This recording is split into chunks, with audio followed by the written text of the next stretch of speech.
আমার নওজোয়ান তরুণেরা, যুবকেরা, ছোট ছোট বাচ্চারা, পর্দার আড়ালে আমাদের সকলের মা ও বোনেরা, আল্লাহ দরবারে শুকরিয়া, আজকে সকাল আমাদের একেবারে সকাল সকাল কোরআন সুন্নাহর আলোচনার মাহফিলের মাধ্যম দিয়েই হচ্ছে। এই মাহফিল আমরা করেছি উদ্দেশ্য ঈদুল আজহা উপলক্ষে। বহু ছেলেরা বাইরে থাকে, তারাও ঘরে আসে, সবাই একত্রিত হয়ে দ্বীন ইসলাম তথা কোরআন সুন্নাহর কিছু কথা আলোচনার একটা মাহফিল করা, যেখানে উলামা হযরতরা আসবেন, আমাদেরকে দ্বীন ইসলামের কিছু নসিহত, কিছু কথা শোনাবেন, আমরা শুনবো। আল্লাহ নবী বলেছেন, ক্বালা হালাকা যিকর, যেখানে আল্লাহর কথা হয় ওই মাহফিলে যারা গিয়ে বসে, আল্লাহ খুশি হয়ে তাদের ছোট ছোট গুনাহ এমনি মাফ করে দেয়। জোরে বলুন সুবহানাল্লাহ। আর একটু খুশি হয়ে বলুন না সুবহানাল্লাহ। বড় আফসোসের ও দুঃখের বিষয় হলো, আগেকার মানুষরা গুনাহ করলে বড় কাঁদাকাটি করত, আর এখন যেন ভালো কাজ করলে কাঁদাকাটি করতে হয়, গুনাহ করলে খুশি হয়। কি পরিবর্তন হয়ে যাচ্ছে মানুষগুলো। এরপরও আমরা বেশ কিছু মানুষ আল্লাহর দয়াতে মাহফিলে আসতে পেরেছি, এটা আল্লাহ নিয়ে এসেছে আমাদের ঘরেতে, খুশি না বেজার? সকলে বলি আলহামদুলিল্লাহ।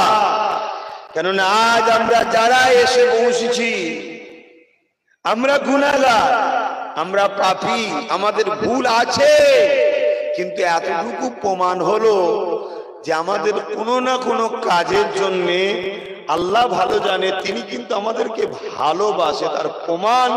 কেননা ভালোবাসেন বলেই জান্নাতের বাগানে বসতে দিয়েছে। জোরে বলুন সুবহানাল্লাহ। তো ভাইরা আমার, এই মাহফিল করার উদ্দেশ্য দ্বীন ইসলামের কিছু কথা আলোচনা হওয়া, শোনা, সেই অনুযায়ী শিক্ষা অর্জন করা, আমল করা। তবে মাসটা চলছে জিলহজ মাস। এই মাস আল্লাহ পাকের এক পিয়ারা বান্দা এবং তিনার পরিবারকে নিয়ে একটা স্মৃতি বিজড়িত একটা মাস। আল্লাহর এক পিয়ারা বান্দাকে জড়িয়ে এই মাস। তিনি হলেন আমাদের আবার আব্বাজান হয়। আমরা খুশি তো নাকি? আমাদের আব্বাজান হয় হযরতে নবী ইব্রাহিম আলাইহিস সালাম। জোরে বলুন সুবহানাল্লাহ। এই মাসটা সম্পূর্ণ তিনাকে জড়িয়ে। এই মাসে দুটো বৃহৎ জিনিস আছে, আরো অনেক জিনিস আছে। যেমন ৯ মুহররম, আরাফাত দিন, যে দিনটা বছরে ৩৬৫ দিনের থেকেও ওই দিনে সব থেকে বেশি দোয়া আল্লাহ কবুল করে। জোরে বলুন সুবহানাল্লাহ।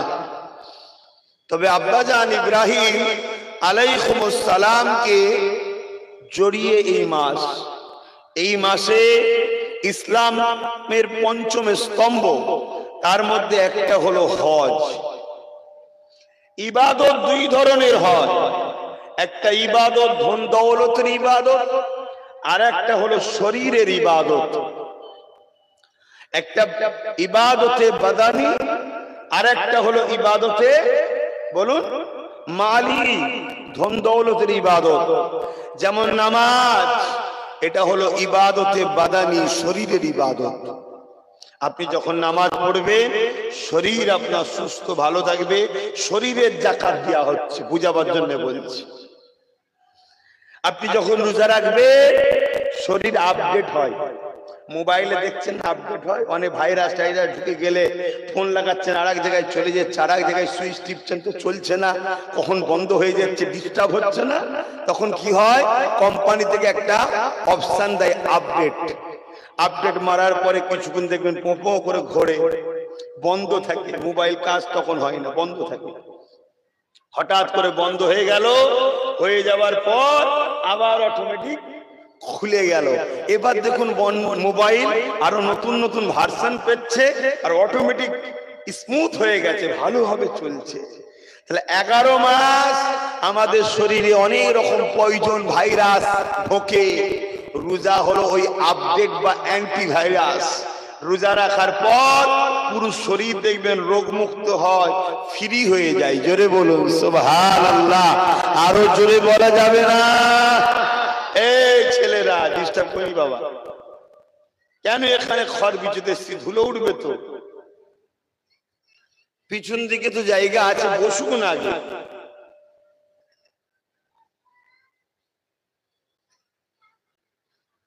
আমার আবার এসব ধুলোতে সমস্যা, ডাস্ট অ্যালার্জি আছে। আল্লাহর দয়ায় তখন অনেক ভালো আছি, তারপরেও সাবধানে থাকতে হয়।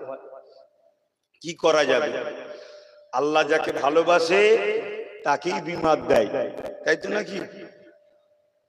ফেরাউনের বিমার ছিল না, মোমেনেরই বিমার হয়। তবে মোমেনের বিমার আর বেঈমানের বিমার দুটো সমান নয়। মোমেনের যখন বিমার হয়, মোমেন এই বিমারের ওসিলায় আল্লাহর আরো কাছের হয়। জোরে বলুন সুবহানাল্লাহ। আর বদমাইশ বিমার হলে আল্লাহ থেকে আরো পালিয়ে যায়, তখন তার জন্য বিমারটা গজব, শাস্তি। আর যখন বিমার হওয়ার পরে আল্লাহ আল্লাহ আল্লাহ করে, জানবেন এই বিমারটা হলো তার জন্য রহমত। এই বাহানায় সে আল্লাহ ডেকে নিচ্ছে। জোরে বলুন সুবহানাল্লাহ। হ্যাঁ, আল্লাহ নবী বলেছেন মুমিনের পায়ে কাঁটা ফুটাটাও হলো মুমিনের গুনাহ মাফের একটা ওসিলা। জোরে বলুন সুবহানাল্লাহ। তো যাক, আমি ওদিকে আজকে আলোচনা, যে মাসটা চলছে এই মাসলে গুটি কত কথা বলবো, আপনাদের শুনতে ইচ্ছুক তো নাকি? এই মাসকালে দুটো কথা বলি। তো ভাইরা আমার, তাহলে রোজা হলো শরীরের ইবাদত। যাকাত শতকরা 2.5 টাকা, শতকরা 2.5 টাকা গরিবের হক। ধনীদের কারবার, ধনীদের অর্থের মধ্যে আল্লাহ রেখেছে। এটা গরিবকে আপনি দিচ্ছেন তা নয়, গরিবের সম্পদ আপনার কাছে রাখা আছে। কত টাকা? শতকরা 2.5 টাকা। এটা গরিবকে দিতে হবে। এটা হলো ধন দৌলতের ইবাদত। ধন দৌলতকে পরিষ্কার পরিচ্ছন্ন, হিফাজত ও নিরাপদে রাখার মাধ্যম হলো যাকাত। জোরে বলুন সুবহানাল্লাহ। আল্লাহ নবী ওয়াজ করছেন যাকাত সম্বন্ধে। এমন সময় একজন অমুসলিম ইহুদি মদিনার নবাবির বাইরে দিয়ে যাচ্ছিল, সে দাঁড়িয়ে দাঁড়িয়ে শুনছে। আল্লাহ নবী বলেন, কেউ যদি যাকাত ঠিকভাবে দিয়ে থাকে আল্লাহ পাক তার মালের হিফাজত করেন, তার মাল নিরাপদে থাকে, তার মালের কখনো ক্ষতি হয় না। কেননা যাকাত দাতার মালের হিফাজত আল্লাহ স্বয়ং নিজে হাতে নেয়। ইহুদি শুনলো, শুনে গিয়ে সে তার অ্যাকাউন্টেন্টকে ডেকেছে, ডেকে যা ধন দৌলত আয় ব্যয় যা আছে সবকিছু হিসাব করে শতকরা 2.5 টাকা গরিবকে দিয়েছে। শুনছেন? সে অমুসলিম, তারপরও নবীর কথাকে বিশ্বাস করে দিয়েছে। কারবার বেশ ভালো চলে, ও দিতে থাকে। হঠাৎ করে একদিন ওই ইহুদি বড় ব্যবসায়ী ছিল, এক জাহাজ ভর্তি মাল সাগর থেকে গায়েব হয়ে গেছে। আগে সব সাগরে ব্যবসা হতো, পাঁচ দেশ থেকে উদেশে, সেই জাহাজের কন্টেনার আর আসছে না। একদিন, দুদিন, 3 দিন অপেক্ষা করে আসছে না। তখন সেই ইহুদি মদিনার বাজারে বাজারে বলে বেড়াচ্ছে, মুহাম্মদ নাউজুবিল্লাহ, মিথ্যা কথা বলে, লা হাওলা ওয়ালা কুওয়াতা ইল্লা বিল্লাহ। আল্লাহ নবীর কানে খবর এসছে। নবী পাক সাহাবাদের কাছে বললেন, ওকে ডাকো। এসেছে। বাবা, তুমি আমার বিষয়ে এরকম বলছো, কি হয়েছে বাবা তোমার? না, আপনি ওয়াজ করছিলেন, আপনার শিষ্যদের শিখাচ্ছিলেন শতকরা 2.5 টাকা যারা যাকাত দেয় তার মালকে আল্লাহ হিফাজত করে, মাল কখনো নষ্ট হয় না। আমি তো আপনার কথা মতো দিই, কিন্তু আমার এক জাহাজ ভর্তি কন্টেনারে মাল আসছিল, সেই মাল কেমন করে হয়? আল্লাহ নবী বলছেন তুমি কি ঠিক করে হিসাব করে দাও? বলছে হ্যাঁ দি, হ্যাঁ দি। আল্লাহ নবী বলছেন সেই আল্লাহ শপথ করে বলছি যার কুদরতি হাতে মুহাম্মাদের জান আছে সাল্লাল্লাহু আলাইহি সাল্লাম, তোমার মাল ফিরে আসতেই হবে। জোরে বলুন সুবহানাল্লাহ। যাওয়ার সময় ভাবছে মুহাম্মদ তো সত্যি কোনোদিন মিথ্যা বলে না, এটা হলোই বা কেন? ওর কানে ওর যে আরো কর্মচারী এসে বলছে একটা জাহাজ এসেছে, সেই জাহাজটা নাকি আপনার বন্দরে আপনাকে ডাকা হচ্ছে। বলুন আল্লাহু আকবার, আরো জোরে বলুন আল্লাহু আকবার। আল্লাহু আকবার মানে কি? আল্লাহ থেকে মহান, এটা আল্লাহই তো মহান, আল্লাহই তো আনছে। হ্যাঁ, সাথে সাথে কাজ এটা কে করাচ্ছে? বলুন আল্লাহই তো করাচ্ছে, তা আল্লাহ মহান বলবো না? এর জন্য বলা হয় আল্লাহু আকবার। তো ভাইরা, এই জন্য উনি যখন খবর পেলেন বন্দরে যাচ্ছে, গিয়ে দেখছে হ্যাঁ আমার জাহাজ ভর্তি। ও জাহাজের মাল নামাবার আগে রাসূলুল্লাহর কদম এসেছে, এসে বলছেন মুহাম্মদ সাল্লাল্লাহু আলাইহি সাল্লাম আমার জাহাজ ফিরে এসেছে। আজ আমি জাহাজের মালও নামাই না। কেন বাবা? আজ আমি সর্বপ্রথম আপনাকে নবী বলে ঈমানের কলেমা পড়ে ইসলাম কবুল করতে চাই। জোরে বলুন সুবহানাল্লাহ। ভেবে দেখুন, সেই যাকাত হলো ধন দৌলতের ইবাদত এবং ধন দৌলতকে নিরাপদে রাখার জিনিস। আমরা তো যাকাত ঠিকভাবে দিই না, আর যদিও বা হিসাব করে দেওয়া হয় ঠিক জায়গায় হয় না। যাক, আমার আজকের বোর বিষয়টা আরেকটা ইসলামের স্তম্ভ হলো হজ। আর আল্লাহ এই হজেতে দুটো জিনিসই রেখেছে।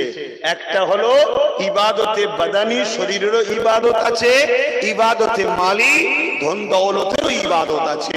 যিনারা হজ করেছেন বা করছে, এবারে তো আল্লাহ হুকুম বহুত হাজী সাহেব ইন্তেকাল হচ্ছে শুনছি। আহা, এক তো মনে দুঃখ লাগে, কিন্তু যারা ইন্তেকাল করছে তারা খুশনসিবও বটে, খুশনসিবও বটে। কিন্তু বেঁচে থাকতে তো সবার ইচ্ছা যায়, সবার পরিবার বাচ্চা তাদেরও তো ইচ্ছা যায় আমার দাদু ফিরে আসবে, আমার আব্বা ফিরে আসবে, মা ফিরে আসবে, আত্মীয় স্বজনের একটা মায়া টান আছে। যাই হোক, তা আল্লাহর হুকুম যেটা সেটাতে আমাদেরকে খুশি থাকতে হবে। তো এই হজের দুটো ইবাদত, একটা হলো এখানে 4, 5, 6, 7 লক্ষ টাকা খরচ, তাহলে মাল ধন দৌলতের ইবাদত। আরেকটা হলো মিনা, আরাফাত, মুজদালিফা এবং মিনা, এই যে টোটাল যে কাজগুলো আছে, এত কষ্টের কাজ, এটা শরীরেরও ইবাদত হয়। জোরে বলুন সুবহানাল্লাহ। আল্লাহ বাকি হজকে মাসেতে জড়িয়ে রেখেছে। এই জিলহজ মাস, এই মাসেতে আল্লাহ পাক হজকে রেখেছে। এবং এই মাসেতে আরেকটা বড় জিনিস রয়েছে, যেটা উম্মতে মুহাম্মাদী ধনীদের জন্য আল্লাহ পাক ওয়াজিব করে দিয়েছে, অবশ্যই করতে হবে। ওটা হলো কুরবানি দেওয়া। এ যুবকেরা, বাপেরা, জওয়ানেরা, কুরবানিকে আমরা কি মনে করি? আমরা মনে করি পশুকে কুরবানি করে গোশত খাওয়ার নাম কুরবানি। না না না না, পশুকে কুরবানি তো দিতেই হবে, আর গোশত তো অবশ্যই আল্লাহ কিসমতে রাখবে। কিন্তু কুরবানির মূল লক্ষ্য এটা নয়। কুরবানির মূল লক্ষ্য হলো আল্লাহ পাক তার মাহবুব স্মৃতিটাকে জিন্দা করে রাখা, এবং সেই স্মৃতি আমরা আদায় করব, সেই স্মৃতি আমরা শুনবো, সেই মাহবুব বান্দা জীবনী শুনবো। শুনে মাহবুব বান্দাটা যাবে আমার আল্লাহর জন্য নিজের সব কিছুকে কুরবান করেছে। ওইভাবে আমাকে আপনাকে পশু কুরবানির আগে নিজেকে ওইভাবে কুরবান হয়ে যেতে হবে।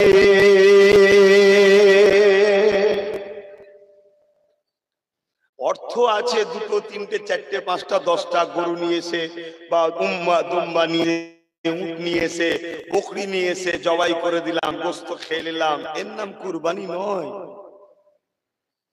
এ তো সহজ কাজ, এ তো সহজ কাজ। মুসলমান ঘরের ছেলে মেয়েরা, তরুণেরা, বাপেরা, কুরবানি কাকে বলে? এই মাসেতে আমার তোমার আব্বা জান হযরত ইব্রাহিম আলাইহিস সালামের স্মৃতি জড়িয়ে রয়েছে উম্মতে মুহাম্মাদের জন্য। ওই 7-8 হাজার বছর আগের ওয়াকিয়াটা আজ জারি আল্লাহ রেখে দিয়েছে। কেন জারি রেখে দিয়েছে? আল্লাহ পাক এই শিক্ষাটা দিতে লেগেছে, তোরা আমার মাহবুব বান্দা ইব্রাহিমের ইতিহাসটাকে যা, তোরা আমার মাহবুব বান্দা ইতিহাসটাকে পড়, তোরা আমার মাহবুব বান্দা ইব্রাহিমের ইতিহাসকে ফলো কর, তোরা আমার মাহবুব বান্দা ইব্রাহিমের ইতিহাসকে শোন। আমার মাহবুব বান্দাকে আমি আল্লাহ যখনই ভালোবাসার পরীক্ষা নিয়েছি, দুনিয়ার যে কোনো দিক দিয়ে পরীক্ষা নিয়েছি, আমার মাহবুব বান্দা সব কিছুর উপরে আমি আল্লাহ আমার ভালোবাসাকে প্রাধান্য দিয়েছে। এ দুনিয়ার মানুষেরা তোদের কাছে ধন দৌলত বড় প্রিয় জিনিস, আমার মাহবুব বান্দাকে যখন আমি ধন দৌলতের ব্যাপারে পরীক্ষা নিয়েছি, আমার মাহবুব বান্দা ধন দৌলতকে আমার রাস্তায় কুরবান করে দিয়েছে। আমার মাহবুব বান্দাকে যখন আমি তোদের কাছে আওলাদ বড় প্রিয় জিনিস, সন্তান বড় প্রিয় জিনিস, আমার মাহবুব বান্দাকে যখন আমি সন্তান দিয়ে পরীক্ষা নিয়েছি, আমার মাহবুব বান্দা নিজের সন্তানকে আমার জন্য কুরবানি করে দিয়ে আমার প্রেমকে প্রাধান্য দিয়েছে। আমার মাহবুব বান্দার কাছে এলাকা পাড়া প্রতিবেশী নিজের জন্মভূমি বড় প্রিয় জিনিস। আমি যখন আমার মাহবুব বান্দাকে জন্মভূমি ত্যাগ করার পরীক্ষা নিয়েছি, আমার মাহবুব বান্দা আমার ভালোবাসাতে জন্মভূমিকে ত্যাগ করতে পিছপা হয়নি। আমার মাহবুব বান্দাকে যখন আমি প্রতিবেশীদের নিয়ে পরীক্ষা নিয়েছি, এমন করে নিজের পরিবার সন্তান বাচ্চাদের নিয়ে পরীক্ষা নিয়েছি যেটা তোদের কাছে বড় প্রিয়, আমার মাহবুব বান্দা সেই জায়গাতেও তিনি আমার জন্য আওলাদ পরিবারকে ত্যাগ করতে পিছপা হয়নি।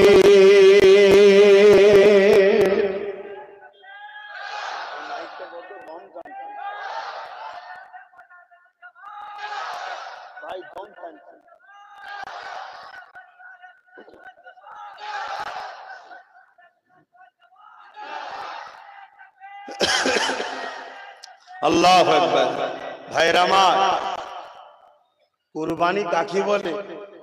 একটা মানুষের কাছে নিজের জান বড় প্রিয়, নিজের আওলাদ বড় প্রিয়, নিজের ধন দৌলত বড় প্রিয়, নিজের জন্মভূমি নিজের পরিবার বড় প্রিয়। এই মাসে আমাদের আব্বা ইব্রাহিমকে এই সব দিক দিয়ে পরীক্ষা নেওয়া হয়েছে, আর এই সব প্রিয়কেই আল্লাহর প্রেমের কাছে কুরবানি করে দিয়েছে। জোরে বলুন সুবহানাল্লাহ। এটাই তো পরীক্ষা।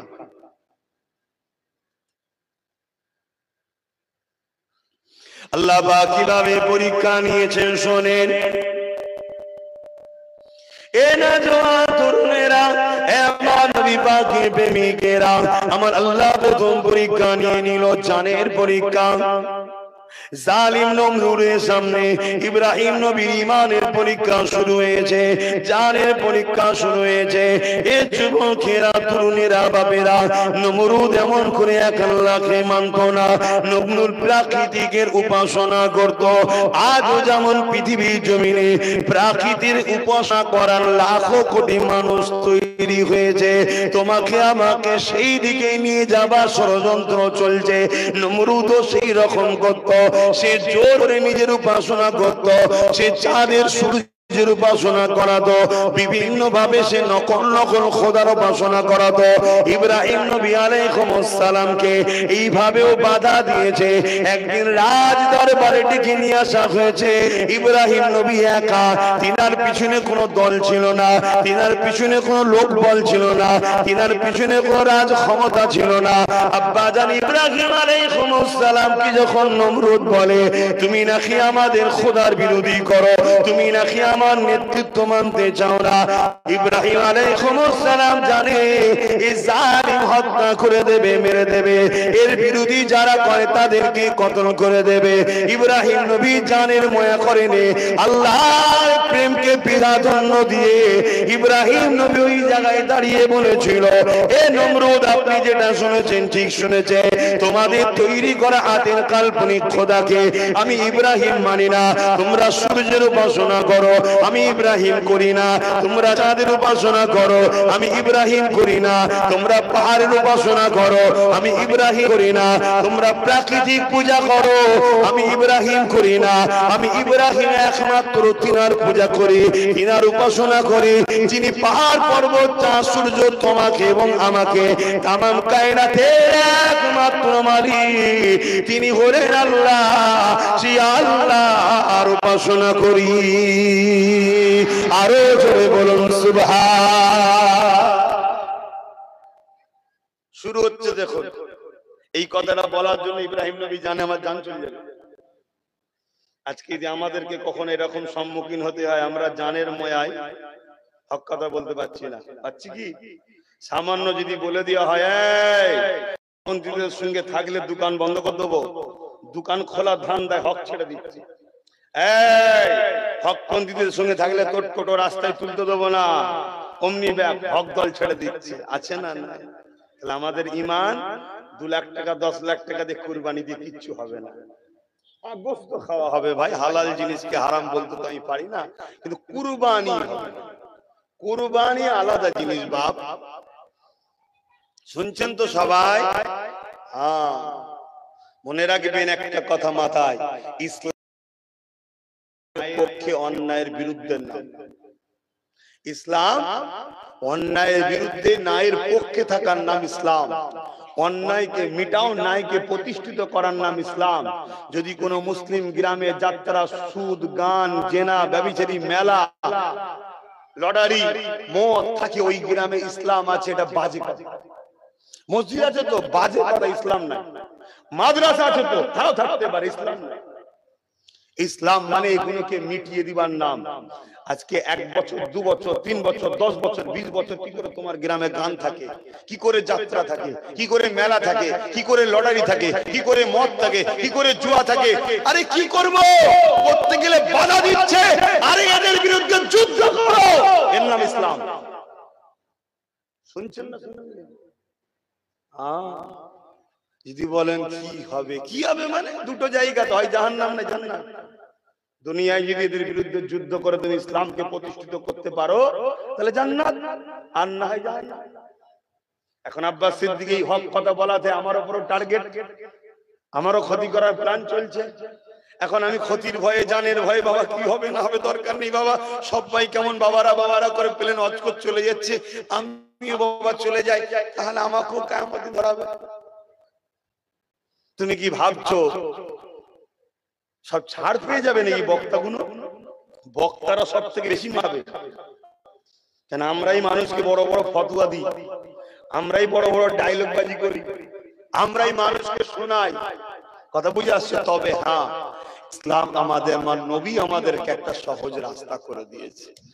কুরবান যাক মুহাম্মদ সাল্লাল্লাহু আলাইহি ওয়াসাল্লামের কদমে আব্বাস সিদ্দিকীর বাপ মা, আব্বাস সিদ্দিকী জানমাল, আমার নসলে যতজন আসবে কুরবান হয়ে যাক। আমার নবী যদি হাদিসটা না দিয়ে যেত তাহলে আমাদের হাসি বেরিয়ে পড়তো। কি? আল্লাহর নবী বললেন, অন্যায় দেখলে হাত দিয়ে রোকো, যদি হাত দিয়ে না বড়, হাতে ক্ষমতা নেই, তাহলে মুখ দিয়ে প্রতিবাদ করো, যেটা আমি করছি। কেন আমার হাতে ক্ষমতা নেই ভাই। হাতে ক্ষমতা যারা শাসক তাদের হাতে আছে, আমার হাতে নেই। কেন? তারা পারে এই সমাজে সুদকে বন্ধ করতে, তারা পারে এই সমাজে বিধবাদের উপর জুলুম বন্ধ, তারা পারে বৃদ্ধা আশ্রমগুলো বন্ধ করতে। কি পারে না? পারে না। আর যে সমাজে মায়েরা বাপেরা বৃদ্ধা আশ্রমে থাকে, ওটা মানুষের সমাজ হতে পারে, ওটা পশুর সমাজ। আমরা পশুদের সমাজে বসবাস করছি। কথা খারাপ লাগছে নাকি? আমি কথা বলি ভাই, কি করব? রোগ তো এখন আর ডায়রিয়া, জ্বর এসব নেই, এখন ক্যান্সার হয়ে গেছে। কেমো মারতে হবে, তাদের থাকুক চাই যাক, দেখতে গেলে হবে না। সমাজে রোগ বেড়ে গেছে। হাইরে হাইরে হাইরে, এই পেটটার মধ্যে 1টা 2টো 3টে 4টে বাচ্চার জায়গা হলো যে মায়ের, আর সেই মাটার একটা ঘরের মধ্যে জায়গা হচ্ছে না। সমাজ, এই সমাজ ধ্বংস হয়ে গেছে। এইটা যাদের হাতে ক্ষমতা আছে এরা পারে। যত বৃদ্ধাশ্রম আছে ব্যান্ড, যে ছেলে মা বাপকে বৃদ্ধাশ্রমে দেবে ওই ছেলেকে আইন করে দাও, যাবজ্জীবন জেল। এই শাসক পারে, ওটা আমার হাতে নাই, কিন্তু আমার হাতে মুখে আল্লাহ ক্ষমতা দিয়েছে। আমি ওই জন্য ওয়াজ করি, যে ছেলে মা বাপের উপরে জুলুম করবে ওই ছেলের জানাজা পৃথিবীর সব থেকে বড় পীর সাহেবকে দিয়ে পড়ালো, ওই ছেলে জাহান্নামে যাবে। ওর জন্য সারা বছর যদি দুয়ার মাহফিল করা হয় তাও জাহান্নামে যাবে। কেন? এটা আমার ক্ষমতা আছে। কথা মাথায় ঢুকছে না? ঢোকে না? ওটা ক্ষমতা নেই। আল্লাহ যদি কোনোদিন ওই ক্ষমতাও দেয়, সেদিন আমি আইনও তৈরি করব, বৃদ্ধাশ্রম রাখবো না। কথা মাথায় ঢুকছে না? কিন্তু এখন যারা এখন থেকে টার্গেট রেখেছে আমিও আমার মাকে বৃদ্ধাশ্রমে পাঠাবো, আমার বাপকে বৃদ্ধাশ্রম পাঠাবো, তারা কি আমার ক্ষমতায় নিয়ে আসবে মনে হয়? কথা বলছে না তো? কিন্তু আমি তাদের জন্য মেসেজ দিচ্ছি, কি একদিন একটা মা বৃদ্ধাশ্রমে রয়েছে, মরে যাওয়ার সময় হয়েছে, বৃদ্ধাশ্রম থেকে ফোন গেছে ছেলের কাছে, তোমার মা তো চলে যাবে, তোমার মায়ের শেষ ইচ্ছা তোমাকে একটা পার্সোনাল কিছু কথা বলবে। ছেলে ভাবছে মায়ের কোনো জায়গায় গোপন ধন দৌলত আছে নাকি, চ তাড়াতাড়ি চ। এসেছে, দেখছে হ্যাঁ মায়ের অবস্থা খারাপ, যা কামদানি হচ্ছে, মরে যাবে এবারে। তখন বলছে মা তুমি কি বলবে, তোমার কি শেষ ইচ্ছাটা কি? মা বলছে বাবা এই পাখাটাকে একটু চেঞ্জ করতে না বাবা। ও ভালো করে শুনবে, এই পাখাটা একটু চেঞ্জ করে দে না, এ তো মাঝে মাঝে ঘরে মাঝে মাঝে বন্ধ হয়ে যায়, গরমে বড় কষ্ট হয়। ছেলে বলছে মা তুমি তো মরে যাবে, এই পাখা চেঞ্জ করে কি হবে? বলছে বাবা আমার পরে তো তুই আসবি এখানে, তখন তোর কষ্ট হবে, এখন থেকে চেঞ্জ করে রাখ। কি বুঝলেন? কি বুঝলেন বলবেন তো? তুমি তোমার মাকে ভরছো, বাপকে ভরছো, আর তোমার ছেলে দেখছে না আরো বিষাক্ত পয়জন তৈরি হবে, এক কাঠি বাড়া হবে ও আরো। তাই বলবো মা বাপকে ভালোবাসুন। যাক, বিষয় আজকে বেশি আলোচনা নয়, এতটুকুই বললাম। তাহলে জানের পরীক্ষা শুরু হয়েছে।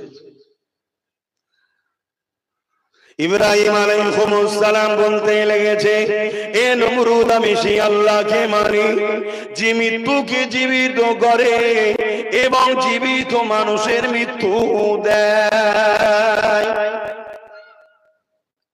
এ নওজওয়ান তরুণেরা নমরুদের শোনার পরে আসতে লেগেছে আর বলতে লেগেছে, ইব্রাহিম রে এটা তো আমিও করতে পারি, এটা তো আমিও করে থাকি, তুমি দেখবে কেমন ভাবে আমারও ক্ষমতা আছে মুর্দাকে জিন্দা করা, জিন্দাকে মুর্দা মৃত্যু দিয়া। এই হতভাগা নমরুদ কি করলো, দুজন আসামিকে কারাগার জেলখানা থেকে নিয়ে এলো। একজনের কালকে ফাঁসি হবার কথা, অর্থাৎ যার মৃত্যু হবে, নমরুদ তাকে আজাদ করে দিল, দিয়ে বলল দেখো যার মৃত্যু হবে তাকে আজাদ করে দিলাম, তাকে জিন্দা করে দিলাম, আর কালকে যার আজাদ হবার কথা, সে রেহাই পেয়ে যাবার কথা, নমরুদ তাকে মৃত্যুদণ্ড দিয়ে দিল। দেখো যে বেঁচে ছিল তাকে আমি মেরে দিলাম। হযরত নবী ইব্রাহিম আলাইহিস সালাম মুচকি হাসলেন, এই মূর্খর সাথে তর্ক করা যাবে না। এই দ্বিতীয় কথা ইব্রাহিম নবী বলতে লাগলেন, এ নমরুদ শোনো, আমার আল্লাহ তো তিনি যিনি পূর্ব থেকে সূর্য তোলে পশ্চিমে ডুবিয়ে দেয় এবং কিয়ামতের সময় আল্লাহ পশ্চিম থেকে সূর্য উঠাতে পারবেন, উঠাবেন তিনি। আমার আল্লাহ পূর্ব থেকে তুলে পশ্চিমে ডুবায়। তুমি যদি খোদা হও তাহলে পশ্চিম থেকে উঠিয়ে দেখো, ওই জায়গায় নমরুদ আর পারল না, ফেল হয়ে গেল। কিন্তু জালিমদের একটা বদ খসলত দেখবেন আছে, আজকেও মিলাবেন।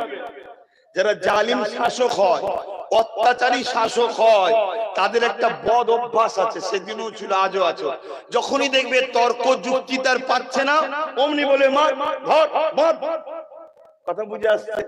নমরুদ দেখছে রে হেরলাম, তো নমরুদ অমনি সৈন্যদের বলছে, পুলিশদের বলছে, মাত্র নমরুদের সৈন্য ধর, এই ইব্রাহিমের কোনো কথা চলবে না, ধর থেকে। আজও যখন কেউ যুক্তি দিয়ে কথা বুঝায় যেটা অন্যায় হচ্ছে, কথা বুঝে আসছে, রাস্তাটা এই দিক দিয়ে নাই, এই দিক করা দরকার, বা এখানে নয় ওখানে, হয়তো ভালো কথা যাচ্ছে, কিন্তু দেখবে তার মনের মতো যদি না হয়, জালিম অত্যাচারীরা তারা দেখবেন জোর জুলুম শুরু করে দেবে। তা নমরুদ সেদিন কি করলো, বললো ধরো, কি শাস্তি দেয়া যায়? বলছে এমন একটা শাস্তি দিতে হবে যেন ইবরাত হয়ে থাকে, স্মৃতি হয়ে থাকে। বিশাল আগুন করো, 3 মাস ধরে কাঠ জোগাড় করা হয়েছে। ক মাস? 3 মাস। কত কাঠ বুঝতে পারছেন? এটা রাজার হুকুমে 3 মাস কাঠ মানে কত বুঝতে পারছেন? সেই কাঠ জোগাড় করে ইব্রাহিমের বাড়ির সামনে, এই নমরুদের বাড়ির সামনে বিশাল কুয়া করে আর সেখানে কাঠ দেওয়া হয়েছে, দিয়ে আগুন ধরিয়ে দেওয়া হয়েছে। আর আগুনের ফুঙ্কার, আগুনের তেজ এত বেড়ে গেছে যে ইব্রাহিম আলাইহিস সালামকে যে ফেলবে কাছে যেতে পারছে না, কয়েক মাইল পর্যন্ত তাপ, কাছে যেতে পারছে না। তো কি করা যাবে? তৎকালীন সময় ছদ্মবেশে ইবলিস শয়তান ইঞ্জিনিয়ারিং বুদ্ধি দিলেন কি, একটা কপিকল বা দড়ি করে দূর থেকে ছুঁড়ে ফেলে দাও যাতে করে কাছে যেতে না হয়। কথা কাজ। ইব্রাহিম আলাইহিস সালামের পরীক্ষা হচ্ছে। কুরবানি কাকে বলে দেখুন। আর এই স্মৃতিটা 7000-8000 বছর আগেকার ঘটনা। আজকে কেন শোনাচ্ছি আমি? আল্লাহ এটা চেয়েছেন যে আমার যারা মাহবুব হবে তারা দুনিয়ায় কখনো মিটে যায় না, আর আখিরাতেও কখনো মিটবে না। তাদের স্মৃতি বানাতে হবে। জোরে বলুন সুবহানাল্লাহ। তাই তো আমরা ঈদে মিলাদুন নবী বানাই, কেন এটা আল্লাহর হুকুম, ইয়াদগার বানানো। কথা বুঝে আসছে? ভাইয়ের আমার, ইব্রাহিম আলাইহিস সালাম তিনি ওই যে মেশিনটা বা যন্ত্রটা তৈরি হলো যাতে করে টেনে ফেলে দেবে, তাতে বসানো হয়েছে বিশাল আগুন। লাখো লাখো মানুষ সব ঘিরে আছে। আরে আমাদের খোদার বিরোধী করেছে, আরে ইব্রাহিম আজকে আগুনে ফেলে পুরানো হবে। সবাই আনন্দ করছে, ফুর্তি করছে, দেখছে। কথা বুঝে আসছে? ওর মধ্যে ইব্রাহিমের চাচা উঠছে, আজর নাম। কি নাম? ইব্রাহিম নবীর চাচা হয়। কোরআনে বাবা হিসাবে তুলনা দেওয়া হয়েছে, আব্বা হিসাবে। কেন? চাচাকে বাপু তো বলা হয়। কথা বুঝে আসছে? আজও কিছু চাচা আছে, আজকের নমরুদ, আজকের বেঈমান কাফেরদের জন্য নিজের ভাইপোকে মারে আর মজা লাগে, আছে না নাই? সেই দিনের চাচা আজও কাফের বেঈমান নমরুদের জন্য ইব্রাহিমকে পুরানো হচ্ছে, মজা নিচ্ছে। এটা তো যুগে যুগে থাকবে। কি থাকবে না? থাকবে না? কথা বলছেন না কেন? থাকবে তো। এরকম চাচা আজও আছে না? না। আল্লাহর দেখুন সিস্টেম যুগ যুগ ধরে চলে আসছে, থাকবে। আব্বাজানকে আগুনে ফেলে, ঠিক একদম ফেলার মুহূর্তে আল্লাহ জিবরাইলকে পাঠালেন, দ্রুত যাও যে ইব্রাহিমকে জিজ্ঞেস করো কিছু পূরণ আছে কিনা, হেল্প লাগবে। বলো তো ভাই, যখন আমরা ডুবে যাই, যদি একটা পাটকাঠি বা ধানের শিশু পাই সেটাকেও ধরতে যাই, ঠিক না? কেন দিশেহারা হয়ে যায়। ঠিক এইরকম একটা সময় বিশাল আগুনে ফেলা হচ্ছে, আর ফেরেশতা জিবরাইল এসে বলছে কিছু হেল্প লাগবে। ইব্রাহিম নবী তখন কি বলছে জানেন? সাহায্য তো অবশ্যই লাগবে। ও হযরত জিবরাইল, আপনার থেকে নয়, সাহায্য তিনার থেকে লাগে। সাক্ষী দেওয়ার জন্য ইব্রাহিমের উপরে নমরুদের শাস্তি দিতে লেগেছে। তিনি আমার আল্লাহ, তিনার সাহায্য লাগবে। এ হযরত জিবরাইল, আপনি এখন চলে যান, আমার আল্লাহ আমাকে পরীক্ষা নিতে লেগেছে। ইব্রাহিমের কাছে আগুনটা বেশি ভয় না আল্লাহ পাকের জন্য ইব্রাহিমের জান দেওয়াটা বড় খুশির বিষয়। ইব্রাহিম আগুনের ভয়ে আল্লাহকে ভুলে যায় নাকি পরীক্ষা চলতে লেগেছে। এ জিবরাইল, শুনে রেখে দাও, আমি আমার আল্লাহকে এত ভালোবাসি, এই আগুনে যদি আমার আল্লাহ পুড়িয়ে খুশি হয়, আমি ইব্রাহিম একবার নয়, দুবার নয়, 1000 বার পূর্ব জান যদি দেয়, আবার আল্লাহর জন্য পুড়তে রাজি আছি। কেন? আমি আল্লাহর উপরে এত ঈমান। এই আগুনের ক্ষমতা নেই আল্লাহ যদি না চাই পুড়তে পারে। এই আগুনের ক্ষমতা নেই আল্লাহ যদি না চায় আমি ইব্রাহিমকে পুরাতে পারে। আমার আল্লাহ যদি চায় যায়, এই আগুনে পুড়বে ইব্রাহিম। আর এর জন্য আল্লাহ খুশি হবে। আমি এমন একটা ইব্রাহিম, আমার মালিক আল্লাহর খুশির জন্য একবার নয়, দুবার নয়, 1000 বার পুড়তে রাজি আছি।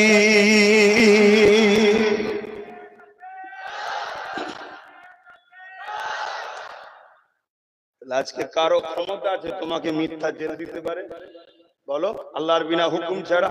আমার আল্লাহ যদি তোমায় পরীক্ষার কিছুদিন জেল খাটাতে চায় মিথ্যা কেসে, তোমার একটু পরীক্ষা করে তোমার ঘরটা কোনো জালিমকে দিয়ে ভাঙিয়ে দেখতে চায় যে বান্দা আমায় ছেড়ে দেয় না, অন্যায়ের দিকে চলে যায়, তুমি মন খারাপ করো কেন? আমি আব্বাস সিদ্দিক, আমাকেও তো আল্লাহ পরীক্ষা নেয়, কিছু কাজ করতে গেলে বাধা হয়ে যায়। কখনো কখনো শুনি আমার মাহফিল ওপর থেকে সব ঘুষ করে এসে বন্ধ করে দিয়েছে, বন্ধ করে দিয়েছে। কেন? এতে মন খারাপ করলে হবে? এতে বলতে হবে আল্লাহ ভালোবাসে বলে তাই তো পরীক্ষা নিচ্ছে। দুনিয়ায় হাজারো মৌলানা মুফতি বক্তা আছে, কারো বেলায় বাধা হয় না, আমার বেলায় বাধা হয়। আলহামদুলিল্লাহ, আল্লাহ আমায় পছন্দ করে তাই তো পরীক্ষা নিচ্ছে। কই আমি তো গিয়ে জলসায় আল্লাহর বিরুদ্ধে বলি না, নবীর বিরুদ্ধে বলি না, তারপরও বন্ধ হচ্ছে কেন? কথা মাথায় ঢুকছে না, ঢোকে না। তাহলে তোমার হাজারো গ্রামে ছেলে আছে সুদ খায়, মদ খায়, মারপিট করে, গরিবকে লোটে, চুরি করে, ডাকাতি করে, জুলুম করে, মস্তানি করে, কারো দোকান ভাঙলো না, কারো নামে কেস হলো না, কারো খরচা আটকে গেল না, তোমারটাই আটকে গেল। তোমার তো বোঝা দরকার যে তোমাকে আল্লাহ পরীক্ষা নিচ্ছে, এর চাপে পড়ে শয়তানের দিকে যাই না, আমায় ধরে রাখে দেখবে, খবর করতে হবে। কিন্তু আমার অসুবিধা হচ্ছে না, যেটা বাস্তব ঘটে সেটা শোনাচ্ছি। যুগে যুগে ইসলামের সব থেকে বড় দুশ্মন ছিল মুনাফিক মুসলমান। এটা মানেন? জোরে বলেন মানেন? যুগে যুগে ইসলামের সব থেকে বড় দুশ্মন ছিল মুনাফিক মুসলমান। তাই নবী আর বলেছেন, আল্লাহ কোরআনও বলেছে, প্রকাশ্য বেঈমানের থেকেও মুনাফিকের ঠিকানা সব থেকে কঠিন জাহান্নামে। মুনাফিক কে? নামাজও আছে, রোজাও আছে, দাড়িও আছে, টুপিও আছে, কলেমাও পড়ে, সব করে, কিন্তু মুমিন মুসলমানদের ধোঁকা দিবার জন্য করে। ভেতরটাই আল্লাহ রাসূল নেই, শয়তানের জন্য জায়গা আছে। এ হলো মুনাফিক। এর ঠিকানাটা কি? প্রকাশ্য যারা আল্লাহ মানে না, নবী মানে না, তাদের থেকেও এর জাহান্নামের শাস্তিটা বেশি। শুনছেন না? শুনছেন? আপনাদের কারো শখ দিচ্ছে নাকি মুনাফিক হবে? তখন না কিছু কিছু ছেলে আমার সাথেও মুনাফিকি করছে। সামনে দেখা হলো আসসালামু আলাইকুম, ওয়ালাইকুম আসসালাম, কি গলত, কি ভালোবাসা, আবার পিছনে খবর পেয়েছি সেই শয়তানি এলাকায় গিয়ে আমার ভালোবাসার ভাইদের উপর জুলুম করছে। কথা মাথায় ঢুকছে? এতে মন খারাপ করার কিছু নেই, সবর করতে হবে, ধৈর্য ধরতে হবে, ধৈর্য ধরতে হবে। কেন আমার আব্বা ইব্রাহিম আপনাদের আব্বা নয়? এক কথা বলে, আপনারা তো ধন্য, একটা নবীর বেটা হতে পেরেছি আমরা। আমরা তো সব নবীর বেটা, খুশি না বেজা? জোরে বলে। হ্যাঁ, কত বড় নবী, কত বড় নবী। নামাজে জিনাকে আজও ইয়াদ করা হয়, আল্লাহুম্মা সাল্লি আলা মুহাম্মাদিন ওয়া আলা আলি মুহাম্মাদ কামা সাল্লাইতা আলা ইব্রাহিম ওয়া আলা আলি ইব্রাহিম। এত বড় নবী, সেই নবী বলি বেটা আমরা, অর্থাৎ প্রতিটা মুসলিম হলো আমার রাসূল ইব্রাহিম আলাইহিস সালামের সন্তান। জোরে বলুন সুবহানাল্লাহ। আমাদেরকে দুনিয়া যেন ধোঁকাই না ফেলে দেয়, আমাদেরকে অভাব যেন ধ্বংস না করে ফেলে, আমাদেরকে কোন জালিম শাসক যেন বেঈমান না বানিয়ে ফেলে, আমাদেরকে কোন লোক যেন আল্লাহ থেকে দুনিয়া সরিয়ে দেয়, এটা আমাদেরকে ভাবা দরকার আছে না নাই? অসুবিধে হচ্ছে, প্লেন দুটো ঘটনা বলে চলে যাবো, এত ব্যাখ্যা না দিয়ে? তাহলে বলুন চলে যাচ্ছি। আমার কি আছে, আমার কি আছে? কিন্তু মনে রাখবেন, শোনেন একটা কথা বলি, হক কথা যদি না বলা হয়, কিয়ামত দিন আমার জিভকে টেনে আল্লাহ কপালে পেরেক দিয়ে মারবে। আমি হুজুর বলে ছাড় না, আমি তো হুজুর তোমাদের কাছে, আল্লাহর কাছে হুজুর নাকি? আল্লাহর একটা দাস আমি। আমার জিভকে টেনে এই কপালে মারা হবে পেরেক দিয়ে। তুই হক কথা বলিস নি কেন? এজন্য বলতে হবে বাপ, তাতে লিভার হয় না লিভার হয় নালান, আমাকে কেন ডিস্টার্ব করছেন? আমি একটু বলি না, বলবো না থাকবে। কারা কারা বলছেন বলতে একটু হাত তুলে দেখান। মারহাবা, নারে তাকবীর, নারে জিহাদ। কুরআন ও সুন্নাহ, কুরআন ও সুন্নাহ, দ্বীন ইসলাম, নারে জিহাদ। আলহামদুলিল্লাহ। একটু দরুদ পড়তে পড়তে আগিয়ে আসা যাবে? রুকেন না। দরুদ শরীফ। আল্লাহুম্মা সাল্লি আলা সাইয়্যিদিনা মাওলানা মুহাম্মদ ওয়া আলা আলি সাইয়্যিদিনা। আল্লাহুম্মা সাল্লি আলা।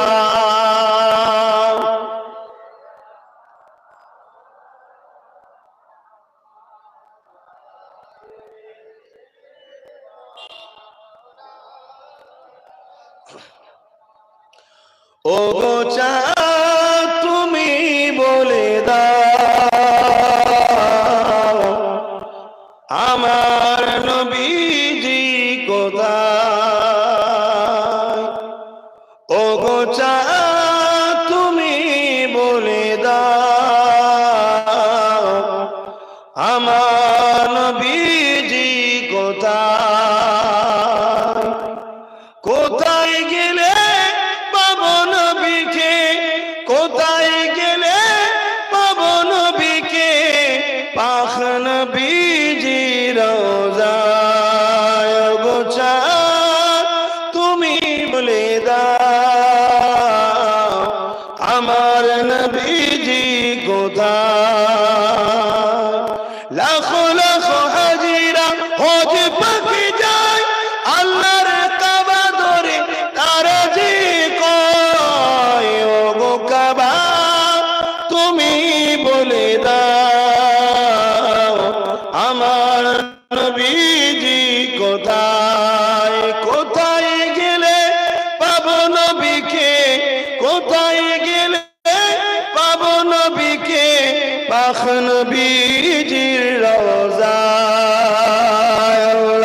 আল্লাহুম্মা সাল্লি আলা সাইয়্যিদিনা মাওলানা মুহাম্মদ ওয়া আলা আলি সাইয়্যিদিনা। আমার আব্বা জানের, আমি যে কথা বলছিলাম, আব্বা জান ইব্রাহিম আলাইহিস সালাম, আমাদের আব্বাকে আল্লাহ পরীক্ষা নিলেন, আগুনে ফেলে দেওয়া হবে। ইব্রাহিম আলাইহিস সালাম কি বলছে? আগুনের ক্ষমতা আছে, পোড়াতে পারে। বলেন